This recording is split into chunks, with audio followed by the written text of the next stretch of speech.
Uno de los principales componentes que nos va a dar la presión intracraneal. Primero, si recuerdan, o sea, desde la fisiología básica, entendemos que la presión intracraneal va a estar determinada por tres componentes. Primero, el sistema de la masa encefálica, un segundo componente determinado por el sistema vascular y un tercer componente que es el líquido cefalorraquídeo. Referente a la producción del líquido cefalorraquídeo que va en relación a la hemorragia subaracnoidea como determinante, hablaremos de que tenemos el sistema ventricular originado inicialmente en los ventrículos laterales.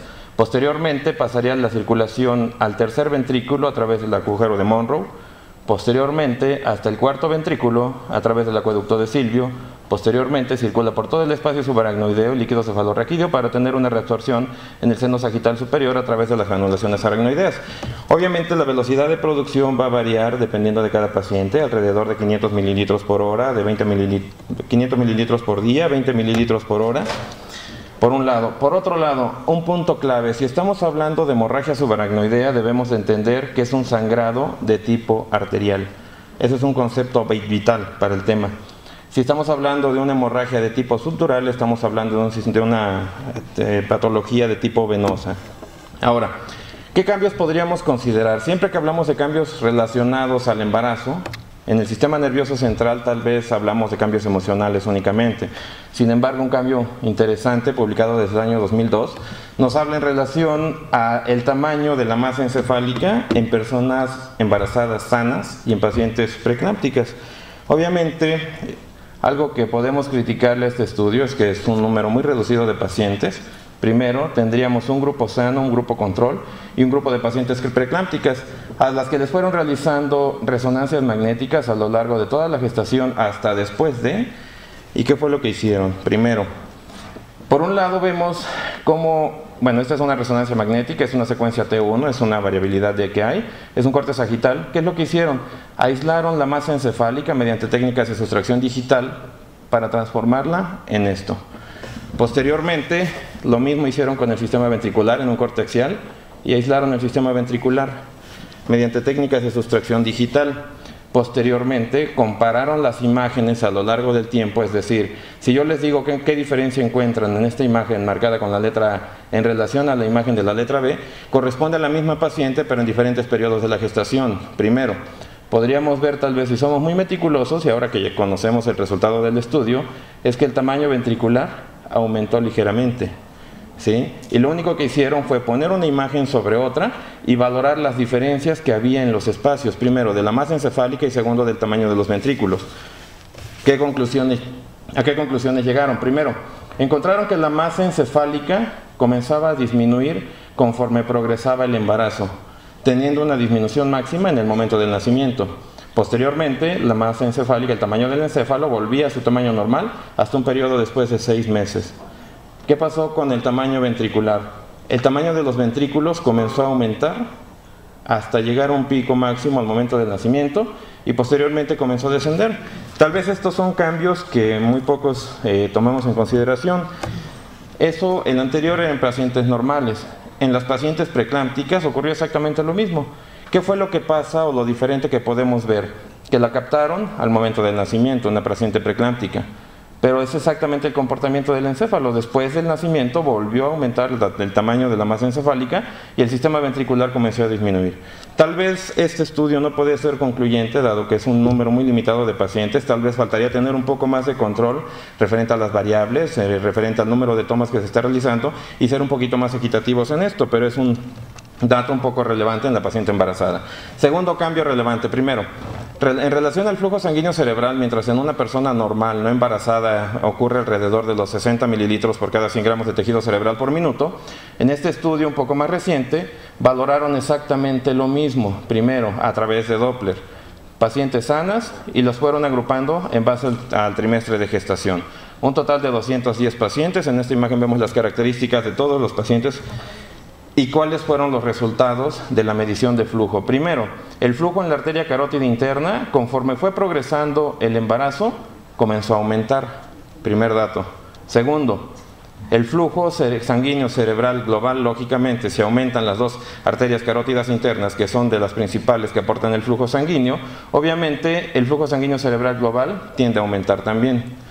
Los efectos de los cambios propios del embarazo dados por las hormonas va hacia una disminución de la resistencia vascular. Obviamente la resistencia vascular cerebral no está excluida de, motivo por el cual la resistencia vascular cerebral comienza a disminuir conforme el embarazo va progresando. De forma igual, el diámetro de la arteria carótida interna. Y es exactamente lo mismo que podemos ver aquí. El flujo sanguíneo cerebral en una paciente embarazada, podemos ver, si vemos el flujo de la arteria carótida interna, podemos ver cómo va aumentando a lo largo de los trimestres de gestación. Lo mismo sucede con el flujo sanguíneo cerebral global. Sí, esta sería una conclusión final de que el flujo sanguíneo cerebral en una paciente embarazada se va a encontrar todavía aumentado. Segundo dato relevante. Ahora, dentro de los cambios propios del embarazo, hay una hormona que, si bien nos ayuda a favorecer el trabajo de parto por todos los efectos que esto tiene, pues obviamente la vasculatura cerebral no es inocua. ¿Sí? Normalmente la relaxina a la vasculatura cerebral ocasiona remodelación del colágeno, y motivo por el cual, si una paciente presenta un aneurisma cerebral, en resultados de laboratorio demuestran que puede ocasionar un crecimiento aún mayor del aneurisma. Y eso es parte de los efectos de la relaxina. Ahora, una paciente que presenta hemorragia subaracnoidea puede tener diferentes etiologías. Las principales, podríamos hablar de un aneurisma intracraneal, obviamente que se puede romper por el incremento en la presión intracraneal, o una malformación arteriovenosa, que una malformación arteriovenosa no es más que un nido vascular que comunica directamente la arteria con una vena sin pasar por un capilar. O sea, son las dos etiologías más frecuentes que nos pueden causar una hemorragia subaracnoidea. ¿Qué manifestaciones clínicas? O sea, realmente el cuadro es muy típico, es una cefalea intensa que alcanza una intensidad 10 de 10 en poco tiempo, asociada a náuseas, a vómitos, y que se puede correlacionar con algún déficit neurológico. O sea, esto del déficit neurológico es lo que nos va a ayudar a diferenciar con algunas otras patologías de la paciente embarazada, principalmente de tipo hipertensivo. Ahora, esto nada más haré mención rápidamente, son dos escalas en las cuales nos van a dictar mucho de la conducta en la paciente embarazada, obviamente. La escala de Honig-Hess, que es una escala clínica, obviamente, de la gravedad de la paciente embarazada, donde va desde una paciente asintomática y cómo va progresando a la cefalea moderada, letárgica, estuporosa o coma. Primero, esta es una escala clínica. Segundo, la escala de Fisher, que es una escala tomográfica, donde va desde la ausencia de sangre en el espacio subaracnoideo, una hemorragia subaracnoidea difusa mayor de 1 milímetro de espesor, o hemorragia intracerebral o intraventricular. En esta imagen de acá, o sea, es obvio, o sea, por eso la importancia de entender la anatomía del espacio subaracnoideo y del sistema ventricular para poder identificar el grado de hemorragia subaracnoidea que tiene el paciente. Obviamente en esta tomografía computarizada en un corte axial podemos ver la hemorragia a nivel de las cisternas de la base, que es mayor de 1 milímetro, y obviamente esta sería una hemorragia subaracnoidea Fisher 3. Pero si nos vamos a esta otra imagen, en esta otra imagen vemos que la presencia de sangre, son imágenes hiperdensas, que va a ser en los cuernos posteriores de los ventrículos laterales, y en el tercer ventrículo está lleno de sangre. De igual forma, o sea, es una hemorragia intraventricular, que es una hemorragia subaracnoidea Fisher 4. Y si nos vamos a esta otra, o sea, tiene componente ventricular y tiene componente intraparenquimatoso. O sea, estas dos escalas son las escalas básicas para valorar a un paciente con hemorragia subaracnoidea. Obviamente existen muchas más. Ahora, ¿cuál es la fisiopatología de una hemorragia subaracnoidea? Primero, la irritación, o sea, la salida de la sangre, decíamos que en el espacio subaracnoideo es de tipo arterial. La sangre nos ocasiona un proceso de irritación en el parénquima cerebral que nos va a ocasionar la secreción de péptidos natriuréticos cerebrales. Estos péptidos natriuréticos obviamente van a comenzar a hacer que el paciente orine más. Al orinar más, lo lleva a un estado de hipovolemia y a un estado de alteraciones electrolíticas. Los principales electrolitos afectados: sodio, potasio, calcio y magnesio. ¿Sí? Obviamente estas alteraciones electrolíticas de igual forma van a repercutir hemodinámicamente en el paciente. Ahora, esta sangre en el espacio subaracnoideo y junto con la secreción de los péptidos natriuréticos nos va a ocasionar el cierre del acueducto de Silvio, que es una estructura de la que habíamos mencionado, y al cerrarse un sitio de drenaje de los ventrículos laterales, obviamente va a hacer que el líquido cefalorraquídeo se comience a aumentar en los ventrículos laterales, obviamente, y nos desarrolla un cierto grado de hidrocefalia con edema transependimario, que es esta imagen un poquito más oscura que se ve. Eso quiere decir que la presión dentro de los ventrículos laterales está tan aumentada que el líquido comienza a infiltrarse en el parénquima cerebral. ¿Sí? O sea, realmente esta es la fisiopatología de lo que ocurre en una paciente con hemorragia subaracnoidea. Sin embargo, la hemorragia subaracnoidea no queda nada más a nivel central. Se ha ido estudiando y esa respuesta inflamatoria local en el parénquima cerebral a final de cuentas nos va a repercutir desde el punto de vista sistémico. De modo que la mayoría de estos pacientes nos pueden evolucionar a un síndrome de respuesta inflamatoria sistémica, exactamente el mismo que presentan los pacientes portadores de sepsis. Obviamente estas no tienen el foco infeccioso, pero tienen el proceso inflamatorio que va a darnos las mismas repercusiones, con las mismas alteraciones leucocitarias, con la misma taquicardia, con todos los 4 parámetros para definir el síndrome de respuesta inflamatoria sistémica. De modo que son manifestaciones que tienen repercusiones sistémicas originadas en el sistema nervioso central. Por un lado, se han relacionado obviamente después este síndrome de respuesta inflamatoria sistémica con vasoespasmo por un lado, con infarto cerebral, con mayor déficit neurológico y con evolución del paciente. Ahora, en esta respuesta inflamatoria se involucran obviamente las interleucinas típicas del estado séptico, interleucina 1, interleucina 6, la 10, factor de necrosis tumoral alfa, y obviamente esta respuesta inflamatoria sistémica va a repercutir en la evolución del paciente. ¿Qué es lo que estamos haciendo ahora? Estamos intentando valorar desde un punto de vista práctico la evolución que tiene o el impacto que tiene el manejo anestésico en la respuesta inflamatoria sistémica. Y algo que vamos a comenzar a hacer es valorar simplemente esta relación neutrófilos-linfocitos en los pacientes con hemorragia subaracnoidea como predictor de vasoespasmo, como predictor de mortalidad o como predictor de mayor déficit neurológico.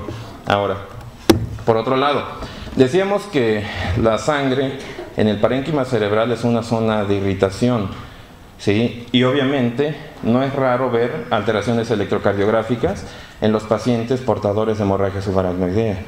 Tal vez no podríamos explicarnos a qué se deben esas alteraciones, sin embargo recordemos que muchos de los centros de control del corazón se encuentran en el sistema nervioso central, y si este está teniendo una descarga simpática de forma continua, nos va a dar estos cambios característicos. Obviamente los cambios más principales son la inversión de la onda T, supra o infradesnivel del segmento ST o alteraciones en el QT. Son las principales alteraciones electrocardiográficas que pueden presentar un paciente con hemorragia subaracnoidea. Obviamente esto nos debe hacer encender un foco rojo y tal vez realizarle a estos pacientes un ecocardiograma como para valorar la función ventricular, ¿sí? Y poder ver así si tiene algún grado de afectación secundario a la irritación de la sangre en el sistema nervioso central. Obviamente el tener estos cambios electrocardiográficos debe quedar bastante claro que no es motivo para suspender la cirugía, ¿sí? ni corregirlos y después la pasamos, porque estos cambios pueden durar hasta 4 o 6 meses después de la hemorragia.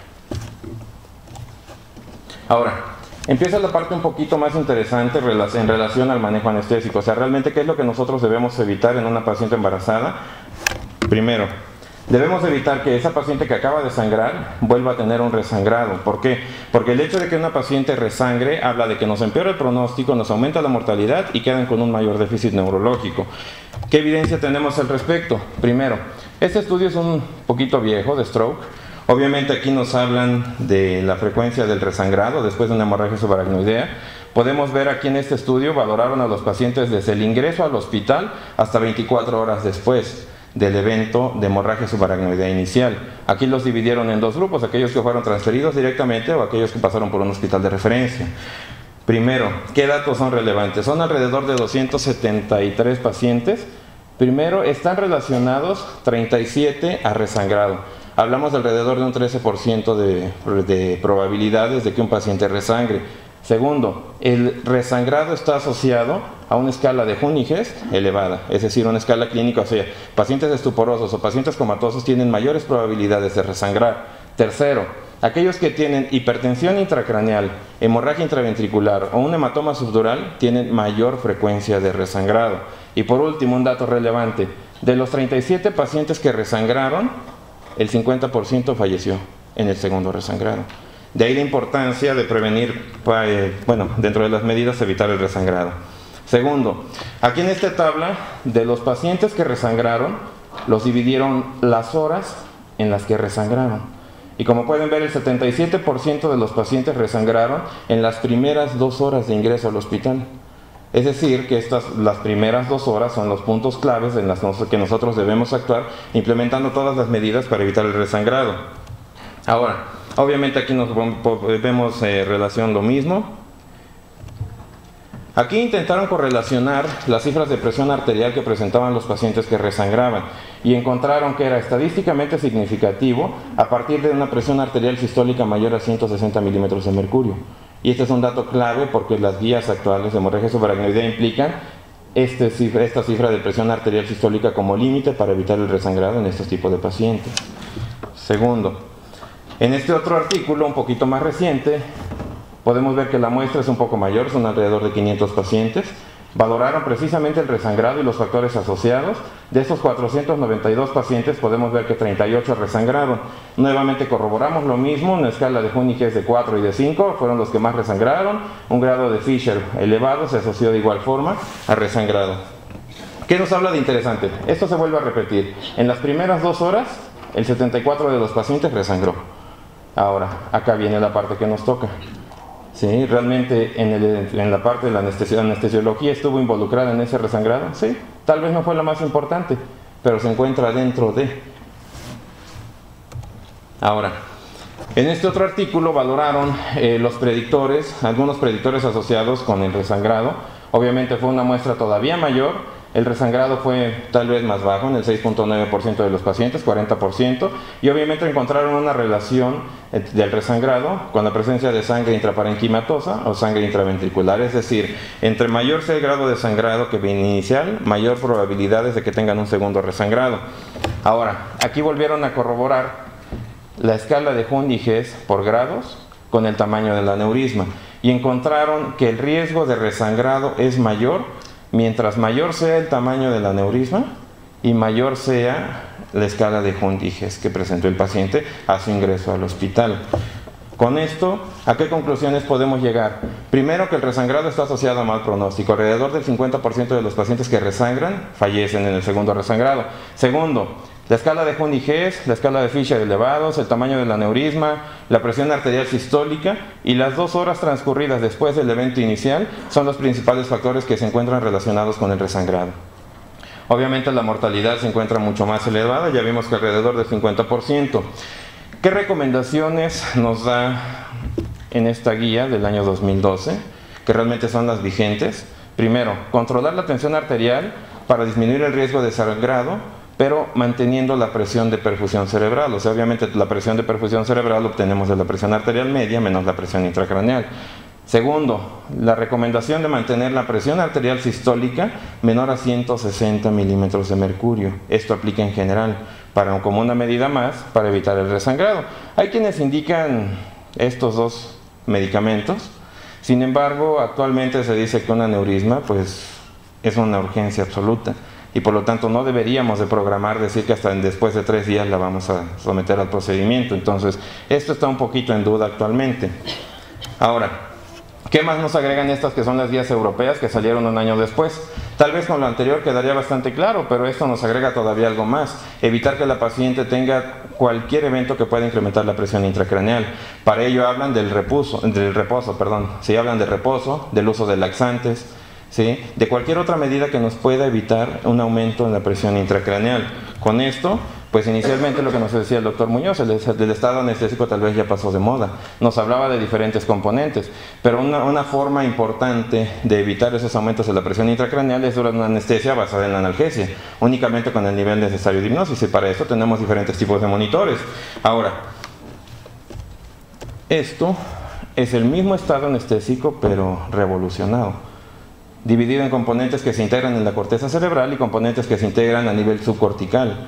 Esos componentes corticales obviamente es la inconsciencia y la amnesia, pero donde nosotros debemos actuar principalmente en el manejo anestésico de una paciente obstétrica con hemorragia subaracnoidea es en la antinocicepción. Y aquí engloba mucho lo que nos decía de la anestesia multimodal.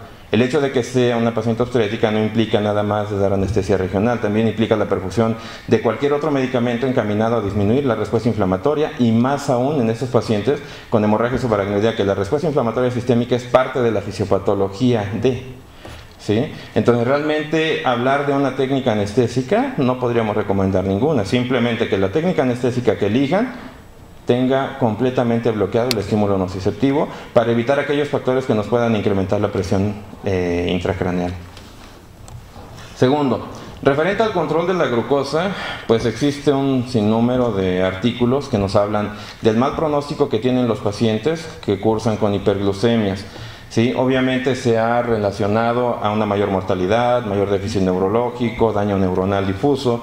Sin embargo, algo relevante a esto es algo que no es tan nuevo, llamado excitotoxicidad, donde en un estado hiperglucémico nos ocasiona la sobreproducción de glutamato. El glutamato obviamente hace la liberación de calcio intracelular, la excitación continua de la célula, el agotamiento de la misma y la muerte de la célula. Entonces a eso se relacionaba inicialmente en los estados hiperglucémicos. Ahora, ¿qué referencias tenemos de la hiperglucemia en los pacientes con hemorragia subaracnoidea? Este artículo es de los más formales o clínicamente relevantes en relación a eso. Es un artículo del año 2007, donde valoraron 78 pacientes con hemorragia subaracnoidea y a uno los sometieron a una tasa convencional de insulina, o sea, es decir, el rango era de mantenerlos de 80 a 220 miligramos por decilitro de glucosa, y la terapia intensiva, que era mantener ese grupo en pacientes entre 80 y 120 miligramos por decilitro. Obviamente correlacionando esto con resultados de vasoespasmo, de mortalidad y de déficit neurológico. ¿Qué resultados encontraron en este estudio? Pues lo único relevante es que aumenta el riesgo de infecciones. O sea, a final de cuentas, ni vasoespasmo, ni mortalidad, ni mayor déficit neurológico. Eso no implica que la excitotoxicidad no esté presente. O sea, en estudios de laboratorio está comprobado. Sin embargo, es que no es clínicamente relevante. Sí, a final de cuentas, un estado hiperglucémico, lo que encontró este artículo es un mayor riesgo de infecciones, ¿no? Ahora, ¿qué recomendación nos dan en los pacientes con hemorragia subaracnoidea? Pues aquellos que tengan más de 180 miligramos por decilitro de glucosa, comenzar perfusiones de insulina, tal vez evitando hipoglucemias. Y como límite inferior para la administración de insulina, ¿cuándo la dejas de perfundir? Cuando tenga 140 miligramos por decilitro, de acuerdo a esta guía del año 2013. ¿Sí? Es la recomendación en base a los niveles de glucosa. Hablar de temperatura, pues tal vez si correlacionan neuro con temperatura, dirían que les voy a hablar de hipotermia y de mantener ecuaciones hacia el paciente, ¿no? Realmente, como decíamos que una paciente con hemorragia subaracnoidea presenta un fenómeno irritativo, pues el efecto contrario es la hipertermia, o sea, como parte del síndrome de respuesta inflamatoria sistémica. Y para ello, en este estudio publicaron, obviamente, y va en relación a la misma. ¿Qué es lo que encontraron? La frecuencia de hipertermia de origen no infecciosa se encuentra en el 9%. Y obviamente va a estar relacionada con la presencia de sangre en los ventrículos y con la presencia de sangre en las cisternas basales principalmente. De modo que, bueno, recordando un poco nada más de esto de imagen que les pasé inicialmente, las cisternas basales o las cisternas aracnoideas obviamente son repliegues de aracnoides que se forman en estos sitios y obviamente cada una de las cisternas va a obtener el nombre del sitio donde está. ¿Sí? La cisterna magna, la cisterna prepontina, la cisterna interpeduncular, la cisterna perquiasmática. O sea, simplemente son saculaciones de aracnoides que acumulan líquido cefalorraquídeo. Entonces, cuando hay sangre en las cisternas o en los ventrículos, es cuando el paciente puede desarrollar fiebre, pero de origen central, obviamente. O sea, fiebre de origen no infeccioso. ¿Cuál es la recomendación inicial? Mantenerla dentro de la temperatura normal, ya sea utilizando medios físicos o utilizando cualquier medio farmacológico. Ahora, un punto clave. Hace un rato hablábamos de mantener la presión arterial sistólica menor a 160, sí, pero esa era la presión arterial sistólica. Referente a las cifras tensionales en sí, este artículo es bastante interesante. Dividieron a los grupos, a uno le dieron tratamiento antihipertensivo y a otro grupo lo dejaron a libre evolución. Obviamente ven las características, son muy similares, el tamaño obviamente es mayor en aquellos que les dieron tratamiento antihipertensivo, pacientes con hemorragia subaracnoidea. En esta imagen, el punto negro es el promedio de las presiones arterial sistólica y diastólica de aquellos pacientes que recibieron tratamiento antihipertensivo, pacientes con hemorragia subaracnoidea que les dieron tratamiento antihipertensivo. Los del punto blanco, presión arterial sistólica, presión arterial diastólica de los que no recibieron tratamiento antihipertensivo. Yo con esto lo primero que pienso, pues está mal diseñado el estudio. ¿Cómo es posible que aquellos que les dieron tratamiento antihipertensivo tengan cifras mayores que los que no lo recibieron? Y casi estuve a punto de dejar de leer este artículo. Dije, pues este artículo no sirve, o sea, realmente desde ahí está mal diseñado. Pero cuando me llegué, o sea, vean aquí los resultados, o sea, no hay mayor diferencia entre un grupo y otro. Sí, realmente los resultados son muy parecidos. ¿Qué es lo relevante de este artículo? Primero, a ver, esto no salió. Creo que esta imagen se encimó un poquito. La conclusión final de este artículo es que estos pacientes que tenían tratamiento antihipertensivo, si bien no presentaron eventos agregados de hemorragia, pero se infartaron más. O sea, la conclusión final es que el fármaco antihipertensivo lo que ocasionaba era estas cifras tensionales elevadas, pero se infartaban más. Es decir, posteriormente se comprobó, y era el enfoque de este artículo de metoprolol, a que los beta bloqueadores, si bien dan cierta protección miocárdica, a nivel cerebral no se ha demostrado tal beneficio. A nivel cerebral se ha demostrado que modifican la vasculatura cerebral de modo que al paciente lo pueden llevar a un evento vascular de tipo isquémico, que fue el resultado final del estudio. O sea, y ese fue el tratamiento, motivo por el cual el tratamiento antihipertensivo de forma rutinaria en los pacientes con hemorragia subaracnoidea no está indicado.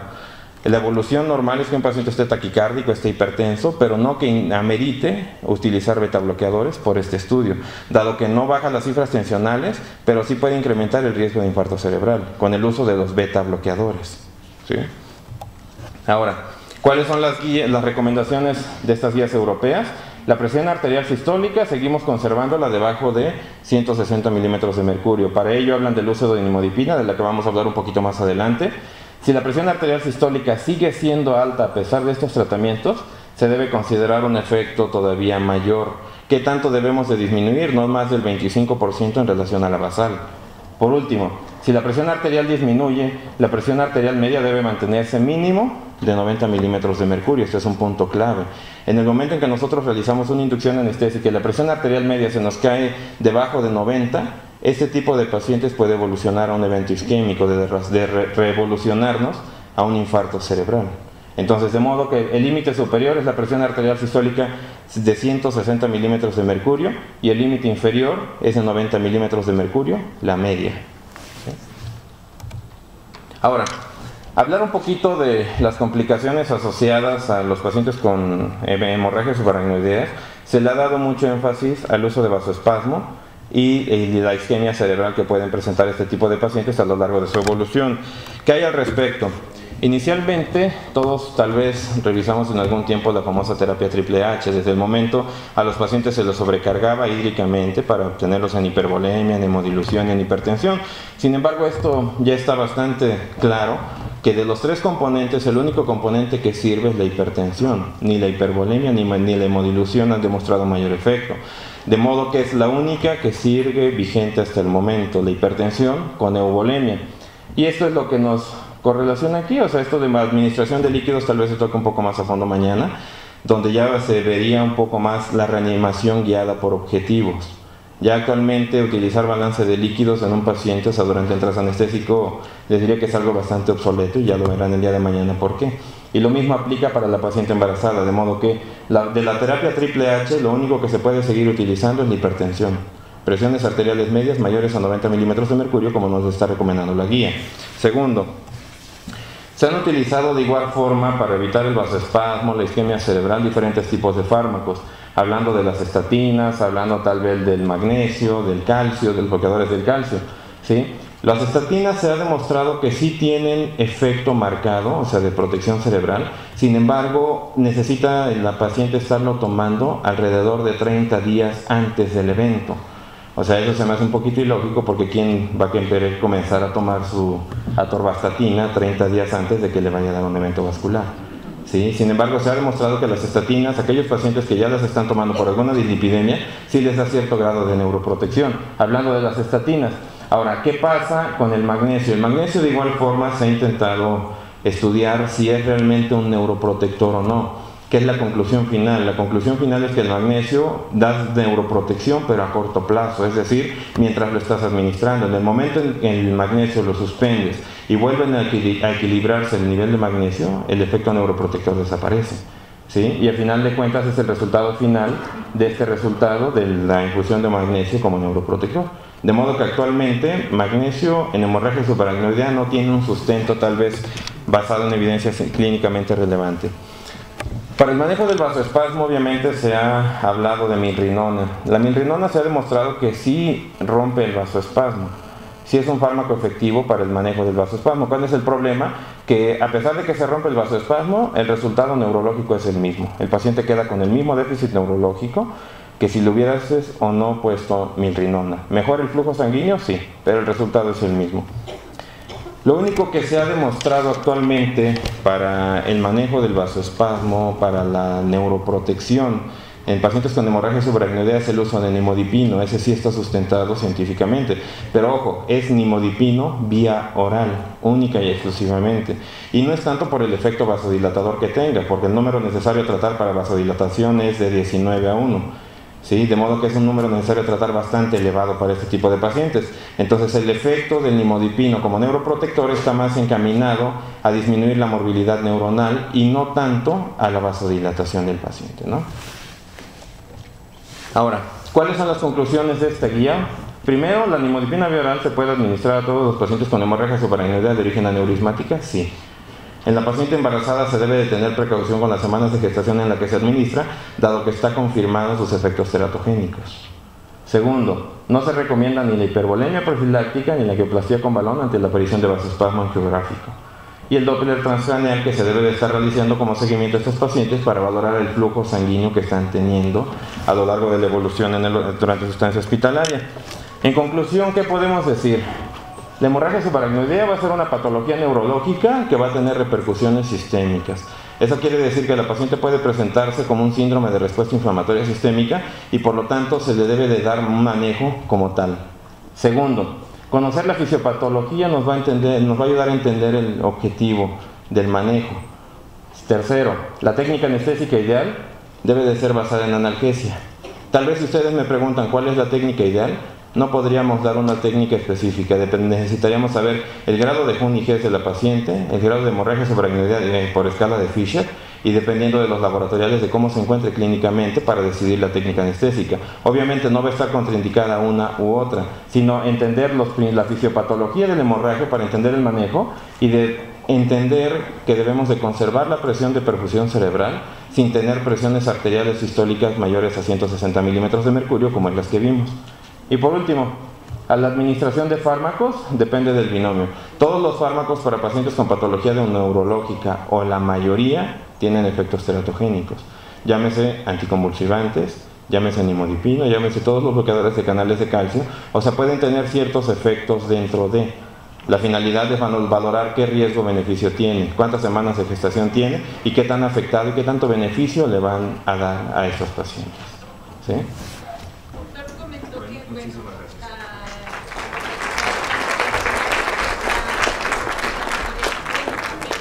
¿De qué depende? ¿De la evolución o del sangrado? Les quería comentar. Realmente, ¿de qué depende? Todo se origina de una forma bastante sencilla del proceso irritativo de la sangre en el parénquima cerebral.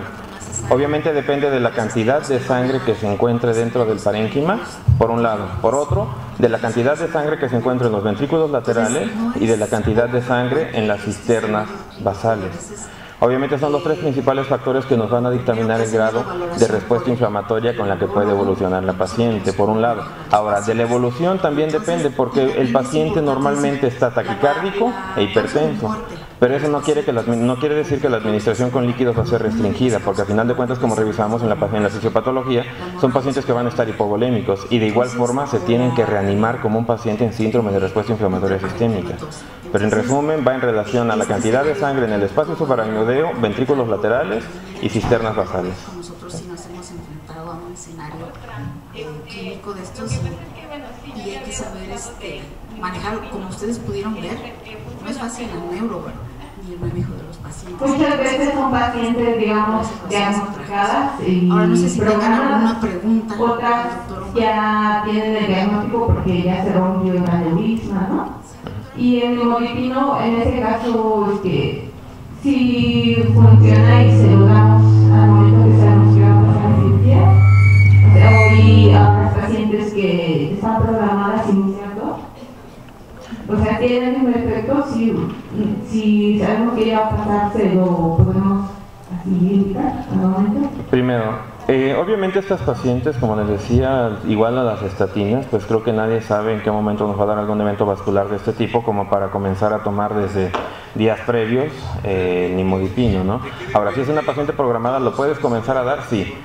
el nimodipino, les decía, su efecto no es por un vasodilatador, no es un vasodilatador como tal.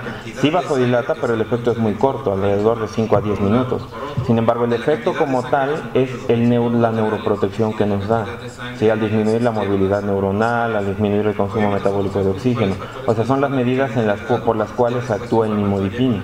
¿Se lo puedes comenzar a administrar? Sí. Lo ideal es comenzar a darlo vía oral. Pues dirás, bueno, en un paciente neurológico que tal vez está en estuporoso o coma, ¿cómo le voy a hacer? Se le da a través de sonda nasogástrica. Sí, no es el mismo efecto si tú le das nimodipino intravenoso. Y eso está demostrado y está específicamente por la vía oral. Sí, pero sí se puede comenzar a dar y sin ningún problema, son 60 miligramos cada 4 horas por sonda nasogástrica. Gracias.